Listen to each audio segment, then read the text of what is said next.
Carrying on from where we left off in the last video, the Matchbox Firebird wasn't actually that far from being complete. So the main two things that are still to do with this one are get the suspension sorted out and re-lacquer it.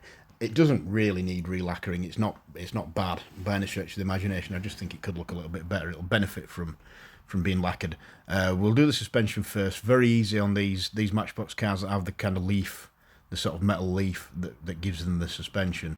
All I'm really doing is making a block, effectively, out of modelling clay, just to raise the leaf a little bit, the suspension leaf, so the axle, it just permits the axle to ride a bit higher into the body, which causes the car to be lower.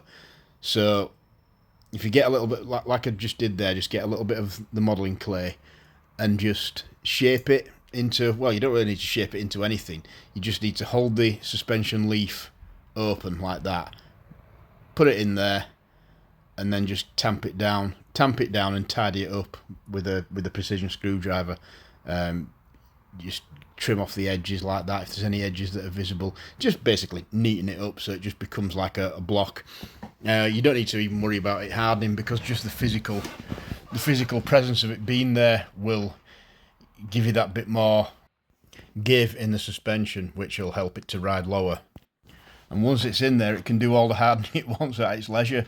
It's not really that much of a concern to us whether it hardens or not. It will. I mean, with the leaf pressing down on it against the base plate and then you tidying it up, sort of going down the edges of the precision screwdriver to sort of form the sides of it, it will actually be quite a neat little wedge-shaped block that's in there. It's just that you kind of let the car form the wedge itself, in a way. So I've done it to the front and the back. Obviously I used a little bit more modelling clay in the rear than I did in the front, because it was riding higher at the back than at the front. But if you look now, it's just it's completely level. It rolls absolutely perfectly. It's done. That little problem solved. Obviously it's more difficult and more involved on cars that have got different types of suspension setups to this, but with these leaf spring type ones, like I say, most 80s Matchbox use it, and there's a lot of other things that use it as well. If it's got that type of suspension, it's really easy to do this with. So we're going to the MC Toy one now. That's getting a little bit more customization done to it. So I thought it'd be nice to do something with the interior. The beige interior isn't quite going to go with the colour that I've got in mind, but it doesn't completely clash with it either. So rather than just spray the whole thing black, which is always tempting to do that if you've got a slightly awkward interior colour and you're not really sure if it'll go with the final colour, you can never really go wrong by just doing the whole thing in satin black, which is what I'm going to do. But first, I'm just going to mask off the sort of centre panels, if you like, of the seats, just to make it look like it's just got a bit more of a two-tone sort of interior like they might have. Obviously it'd help here if we had some masking tape that was exactly the width of these kind of ribbed panels that are cast into the seats. I've not quite got some masking tape that's the exact same width as that, but not far off. So that's the masking tape I'm going to use. So just a little bit of what you really want is just a little bit of masking tape just to go over the kind of panels. Like I said, if you look closely at this, it's got like ribbed panels for the seat, sort of cast into the interior. And all you need is just a little bit of masking tape to just nicely in like a V shape, just cover those sort of seat panels, and just tamp it in with using it again a precision screwdriver. Just tamp it in just to make sure it sticks to it. And if you can sort of make it so that you can actually see the rib pattern through the masking tape, you know you've got it on nice and tightly. And you just put it on and then trim round the edges, basically trim round to expose the bits that you want to be black.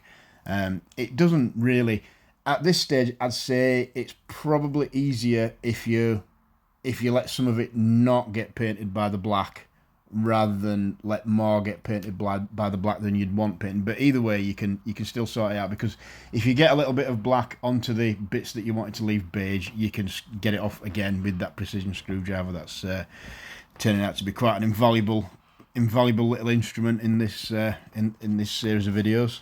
But equally, if you leave any areas that are supposed to be black not black, i.e. you've not trimmed the masking tape down enough, and there's a little bit of the seat that's still, a little bit of the seat surround that's still in beige, then you just use an acrylic marker, like a black acrylic marker, just to touch that in. Don't forget, you shouldn't underestimate the usefulness of these acrylic markers, especially when you're talking about a colour like black that's almost like universally going to be the same. The paint that's in the can, the paint that's coming out of the spray can to do the main job of painting the interior, is acrylic based, and the paint that's in the paint pen is also acrylic based, so it's the same stuff.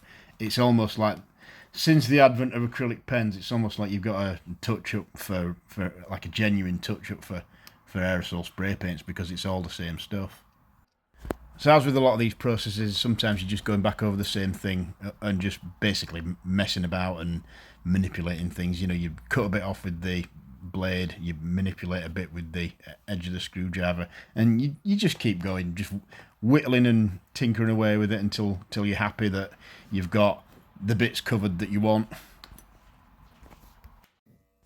Seeing as though I didn't show any of the airbrushing on the Matchbox one, I thought, well, we'll show the whole thing with this. So in this part, we're going to get the red, sort of transparent red, onto the chrome paint, and you'll see the effect at the end. It does look quite good. I mean, I am a bit of a sucker for like a sort of fiery glow red, and that's what this is.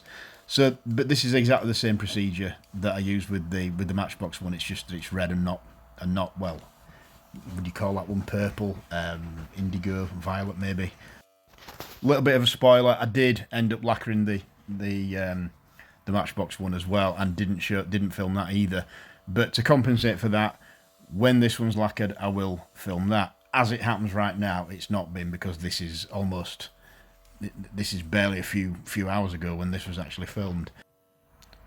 So the interior's painted and it's dry, so it's time to take the masking off and see what we've got underneath. I mean, I don't often do this, to be honest, so I'm not quite, well, I mean, I know exactly what to expect now, because this is a voiceover that I'm putting on afterwards, but at the time, I didn't quite know what was going to be underneath that masking tape. For all I knew, it might have just all bled through and just painted the whole thing black.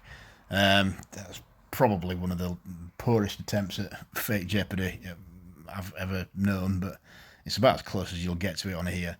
But yeah, it's not turned out too bad, so just one by one, just using the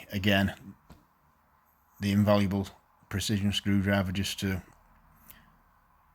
gently manage the masking tape off.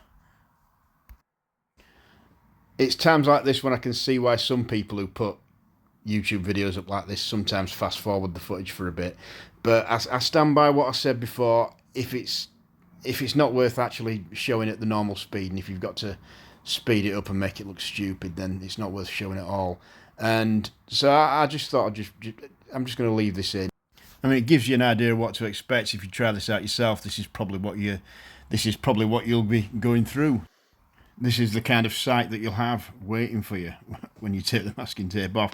But no, seriously, I know I've started to try and trim the videos down a little bit so they don't show too much tedious grind, but you don't want to go too far with that. Otherwise, it just gets to the point where I might as well just say, oh yeah, I did this with the interior and it's done now. There you go. And you've got absolutely no idea what it was like to do it. So you can see now, this is where I'm just gently, you see the paint's dry, it's touch dry and it's satin, so it's not like you've got to worry about getting any finger indentations in it or anything like that. But because it's not had weeks and weeks to cure, it's very, very easy just to get any unwanted bits off with the edge of the precision screwdriver. You're not cutting into the plastic or anything like that, because you're not having to press that hard. You're just kind of managing the paint off. You're just gently escorting the paint away from the bit where you don't want it, and then you can just, anything that, if you've taken too much off a place, or if there's a bit that hasn't got any of the paint in the first place, like I say, you just use the acrylic marker. It's absolutely fine. So I'm just putting the glass canopy on just so you can get an idea of what it'd be like to actually look at the interior once it's in the car.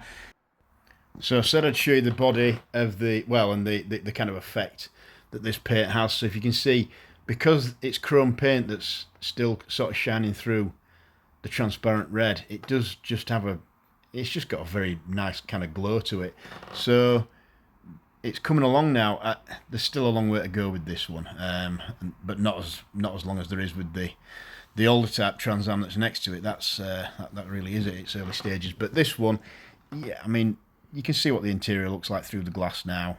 It looks pretty good. It gives it a bit of something. I'm starting to have certain thoughts about the wheels, though. I just don't know. I mean, they're coming along nicely, but I just think they might be better on another car, and this might be better with some different ones. This one's nearly done, though. I really can't think of much more to do with this. The lacquer's done. The only thing with this one now, because I'm very happy with how it sits now, with now that the suspension's been lowered, and it's lovely and shiny now that it's had the lacquer put on the paint. I like the colour. I like everything about it, and I like the fact that I've changed it into these wheels. I think it should have had these wheels all along. I think this particular model came out just before the wheels did, and I think if it had been 6 months later, it had got these wheels, and now it has. I just think there might be something we can do to improve the wheels further, because they weren't the absolute best examples in captivity. But there's another part to this video yet. The red one still has quite a bit of work to do in it, so I think these wheels will just get that last little bit of attention. Anyway, thanks for watching.